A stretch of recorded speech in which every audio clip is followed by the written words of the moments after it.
everybody. Welcome back to the latest edition of the Gaming Tailgate podcast. I am Chris. With me today are Jeremy. Say hello. What's up? And Tommy. Hi. Today we're going to talk about one of the recent blogs, some additions coming to NCAA Football 11, a big one to Dynasty Mode, changes to recruiting. Some big changes coming that are going to change the way you've been recruiting, your style, your methodology. They're going to have to change heading into this year's game. When we first got to the community event and started playing around in Dynasty Mode, we saw some changes made to recruiting. A little bit interesting, kind of had to change the way we did things. Tommy, I'm letting you fire away first. Talk about some of the basic changes in terms of the phone call and the way that works. And I know this is something that people are going to have to play with it once they get the retail version of the game to really understand it, but we'll try to explain it the best we can. It's definitely something that they'll have to kind of experience for themselves. I mean, I can kind of give you my interpretation of it, of what I learned in the time that I had with it. Also, bear in mind, it's been quite a while since we were at Community Day, so you'll have to forgive me for if I kind of slip a little bit. But the basic gist is there's actually been quite a bit changed to the recruiting call this year. One of the things that in years past you could basically use nearly unlimited amount of time with a recruit and just simply continue to build up and build up and build up. So, if you're in an online dynasty, it was basically a competition of who could use the most time. One of the things that they've done this year is limit the amount of time that you can actually spend on a recruit. The most you'll actually be able to spend on a recruit is 1 hour, which basically, before the call starts, you determine how long you're going to spend with that recruit and whether you're going to spend 6 pitches or 2 pitches or whatever, each pitch consisting of 10 minutes.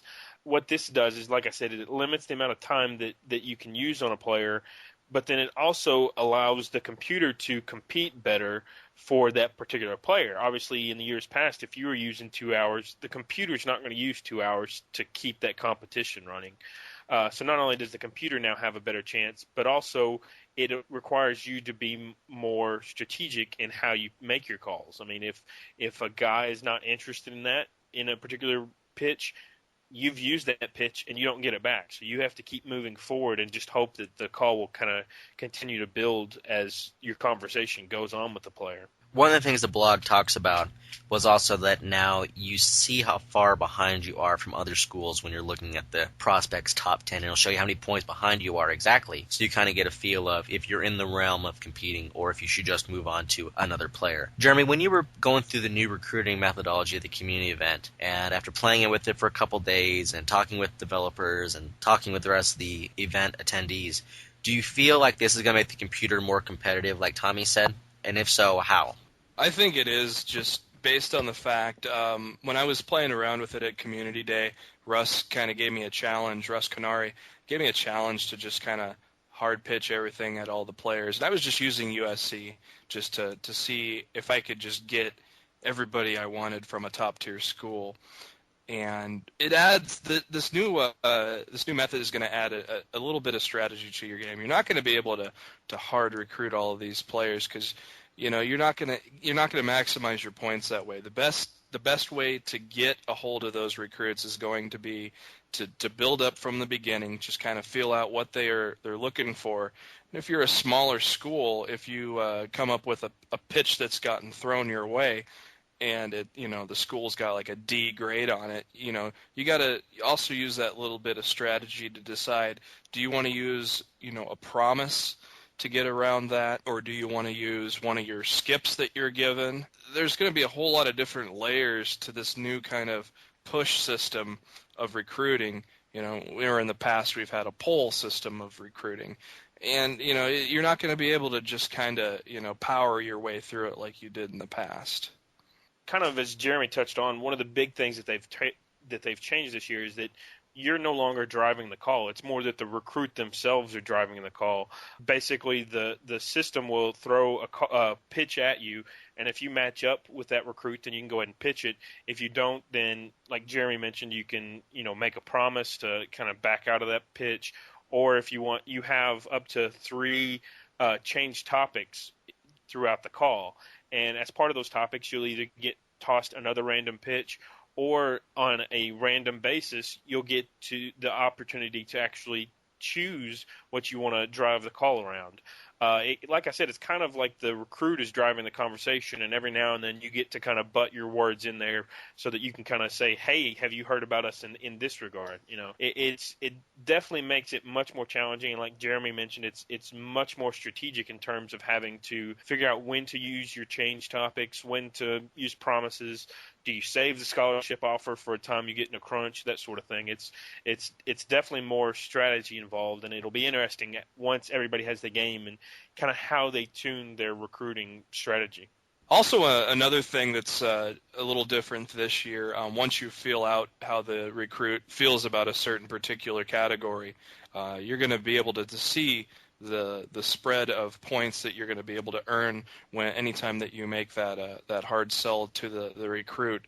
The second time that you get the pitch that comes your way again, for example, the conference prestige.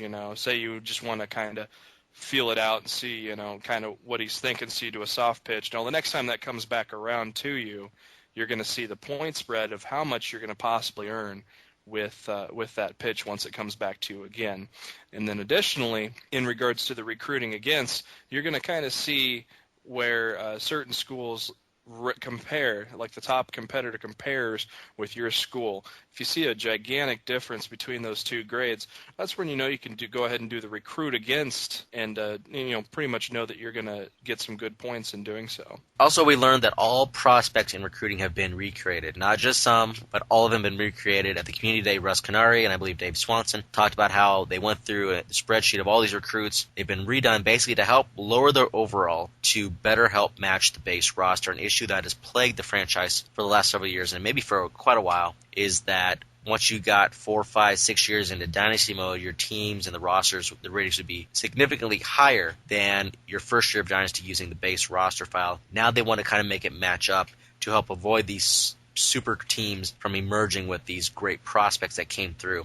Quickly, Tommy, talk about your thoughts on prospects being recreated in dynasty mode. From the way they talked, it sounded really good. We didn't actually get a very deep look at this just because we didn't sim very far into a dynasty. But basically their target was, kind of one of the big complaints last year was that after 5, 10 seasons, you've got these super teams with 10 99 overall players or something along those lines. Now your recruits are going to come in much lower. I mean, it's similar to how that they've done a rating stretch on the rosters themselves. They've also done a rating stretch on the recruits. So now your top tier recruits, you may on a rare occasion find an 80 overall recruit, but it's going to be very rare. Most of your recruits are going to come in lower, but then based on their potential, based on what team they're on, stuff like that, then they'll kind of build over time and become better players. What that does is it allows, again, like Chris mentioned, to actually mimic the rosters. Now you're going to have recruits that are similar to the freshmen that were on the roster the year before. Another big aspect is that junior college players are actually going to be better than their freshman counterparts. So, for example, if let's say you recruited let's say there's 2 3-star quarterbacks. One's a junior college player, one's a true freshman. The junior college player has a good shot of actually having a better overall rating than that freshman. Just like in real life, junior college players have a year or two underneath their belt where they've kind of experienced the college level. So naturally, they're going to have a little bit better than somebody who's along a similar tier. Basically, the way they mentioned that they do this is that they actually take from the same pool of 3-star generated recruits, they take from those and then kind of give them a boost based upon how they might have progressed.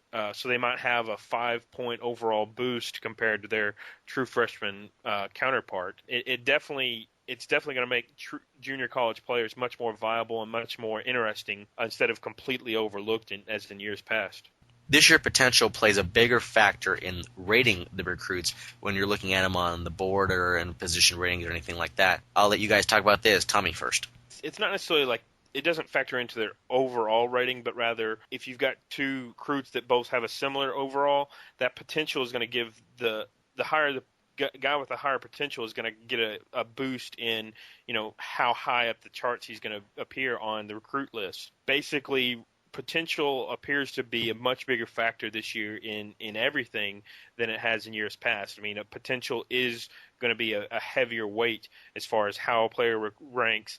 And again, like I mentioned, it's going to have a bigger impact on how you're recruiting players and kind of weeding players out. Yeah, with the way this new system and this new ranking is using the potential rating, I think it puts more of an emphasis on what you want to do. If you want to try to just get that quick build now for the 1 year type of deal, you'd go for more JUCOs than trying to build your team. Now, if you're just trying to build your team for the future, if you're already set in certain areas, or you just realize you don't have enough to make that push this year, you want to build. Well, you're not going to go for those JUCOs for that quick hit of an instant impact player. You're going to go for those those with a high potential rating that they may not necessarily have an overall rating there right now, but if they've got that high potential rating in the 90s, you're definitely going to see them on the top of the boards.